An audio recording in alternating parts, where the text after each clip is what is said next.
એ ટેલીમાં જે ગેપ જે છે 22 પર ભાજપ છે અને 66 પર ડબલ છે। અને આ પરિસ્થિતિની વચ્ચે આપ જોઈ રહ્યા છો કે હરિયાણામાં લગભગ કોંગ્રેસની સરકાર ફાઇનલ થઈ ચૂક્યું છે। માત્ર કેટલી સીટો મળશે એના ઉપર નજર છે। 60 ઉપર તો ફાઇનલ થઈ ચૂક્યું છે, કારણ કે જે રીતનું વલણ સામે આવી રહ્યું છે અને આમને આમ રહ્યું પરિસ્થિતિ તો આપ જોઈ રહ્યા છો કે INLD હોય, આમ આદમી પાર્ટીઓ, જે લોકલ જે પાર્ટીઓ ત્યાં રહી છે એનો સફાયો હરિયાણામાં થઈ રહ્યો છે। हमारे नेता राहुल गांधी ने जब से जलेबी खाई है, पूरे देश में जलेबी की चर्चा है और मैं समझता हूँ हर आदमी जलेबी खाना चाहता है। राहुल गांधी की जलेबी, प्यार की जलेबी, मोहब्बत की जलेबी, हरियाणा में जीत की जलेबी, हुड्डा के नाम की जलेबी, प्रियंका के नाम की जलेबी, क्योंकि जलेबी खाएंगे तो अच्छे दिन आएंगे। और मैं समझता हूँ आज हरियाणा पूरा राहुल गांधी के साथ खड़ा है और राहुल गांधी के सच्चाई के झंडे को लेकर चल रहा है, झूठ को नकार दिया है। तो हरियाणा तो लगभग क्लियर થઈ ચૂક્યું છે। રાઘવ સાહેબ, આપણે જે વાત કરી હતા કે હરિયાણામાં જે 4 મુદ્દાઓની વાત કરી, પહેલવાન, નौजवान, સંવિધાન અને કિસાન, આ 4 મુદ્દાઓ છાવી થઈને લોકસભાએ પણ બતાવી દીધું કે 5-5નો જે રેશિયો હતો એ ક્લિયર કટ હરિયાણામાં કોઈ 3 વાર સરકાર બનાવી શક્યું નથી હરિયાણાની અંદર શરૂઆત।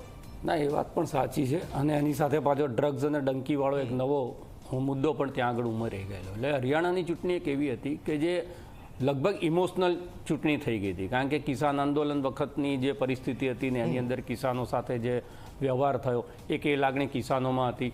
અગ્નિવીર યોજનાના કારણે યુવાનોની અંદર એના પ્રત્યેનો એક રોષ હતો। પહેલવાનો સાથે જે જંતર મંતરમાં થયું અને પછી ઓલિમ્પિકમાં જે ઘટના બની, આ બધાના કારણે એક સેન્ટિમેન્ટ છે એ ખરડાયેલું હતું। એની અંદર 10 વર્ષની એન્ટી ઇન્કમ્બન્સી, છેલ્લે મુખ્યમંત્રી બદલવા ભારતીય જનતા પાર્ટી જેમ ગુજરાતમાં પ્રયોગ કર્યો તો એવી રીતે હરિયાણામાં કર્યો। અને મનોહરલાલ ખટ્ટરનો તમે ફોટો પણ ના મૂકો પબ્લિકની અંદર, જે 9.5 વર્ષ સુધી શાસન કરી જાય તો એ તો ક્લિયર કટ મેસેજ હતો, આ તો સ્પષ્ટ। અને એવી વ્યક્તિને મુખ્યમંત્રી બનાવ્યા કે જે જનરલ ઇલેક્શનની અંદર પોતાની વિધાનસભા હારી ચૂક્યા હતા અને એમને ત્યાં આગળ એમને પણ બદલવી પડે ભાઈ, એમને પણ બદલવી પડે। અને પરિસ્થિતિ અત્યારે છે મુખ્યમંત્રી સહિત આખું મંત્રીમંડળ આ ચૂંટણી હારી રહ્યું છે। તમે કીધું એક્ઝિટ પોલ આ વખત સાચા પડ્યા, અનુમાને સાચું પડ્યું, કોંગ્રેસ સરકાર બનાવે છે, પણ બેઠકોની બાબતમાં એક્ઝિટ પોલ પણ આની અંદર ખોટા સામે। કોઈએ 58 થી વધારે સીટો જે છે એ પ્રિડિક્ટ કરી નહોતી, પણ આટલો મોટો વિજય લગભગ 70 સીટ ઉપર અત્યારે લીડ કરી રહી છે કોંગ્રેસ।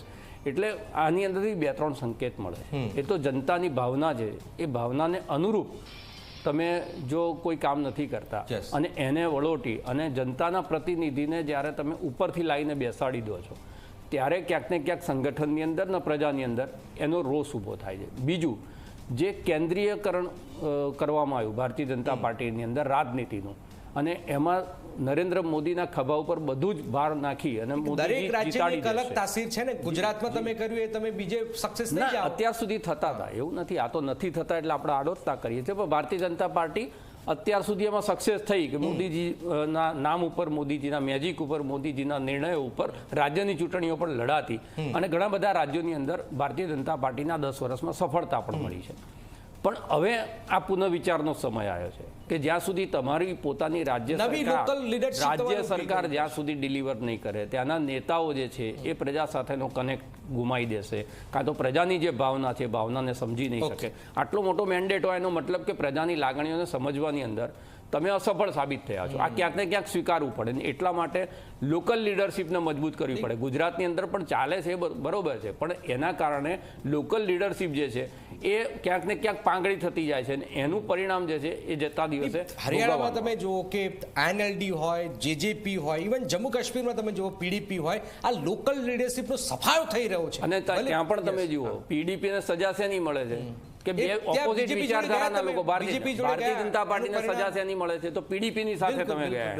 એટલે પબ્લિકનો સેન્ટિમેન્ટ, એટલે જ મેં કીધું કે પ્રજાતંત્રની અંદર પ્રજાની જે લાગણી છે એને તમે સમજો તો ચાલી શકો, બાકી વ્યક્તિના નામ ઉપર, નેતૃત્વના નામ ઉપર, એના પ્રભાવ ઉપર તમે અમુક સમય સુધી તમારી એન્ટી ઇન્કમ્બન્સીને ખાળી શકો, કાયમ માટે ના। પછી ચૂંટણી થઈ હરિયાણા તો લગભગ ફાઇનલ થઈ ચૂક્યું છે, જમ્મુ કાશ્મીરમાં અને જમ્મુમાં જનકભાઈ સૌથી મોટો સેટબેક ભારતીય જનતા પાર્ટી માટે એ છે કે વેલીમાં તો બહુ સ્ટેક નથી એમનો। જમ્મુની અંદર કોંગ્રેસ 20 થી ઉપર સીટ લઈ જાય છે, એનો મતલબ કે જમ્મુના હિન્દુઓ અને પંડિતોની અંદરથી પણ વોટ ભારતીય જનતા પાર્ટી નથી। દીપકભાઈ, આ જે સૌથી વધારે 370 પછી પણ જમ્મુ કાશ્મીરની અંદર હાલાકી લાસ્ટ ટેલી બાકી તો શરૂઆતી છે કે ભાઈ 41 અને 45 ને 3 48 એટલે મતલબ કે તમારી જે 5 95 ગણો ને 46 નો એવરેજ લો તો બી કોંગ્રેસ પીડીપી જોડે જવાના જ છે.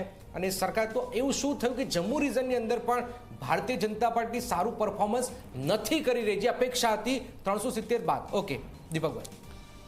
જુઓ જનકભાઈ, 370 વાળી જે બાબત છે એ તો જ્યારે ભારતીય જનતા પાર્ટીની સ્થાપના થઈ ત્યારથી અમારો મુદ્દો રહેલો હતો. એટલે એવું નથી કે આ પોલિટિકલ કે સત્તા માટેનો આ એક મુદ્દો હતો 370નો.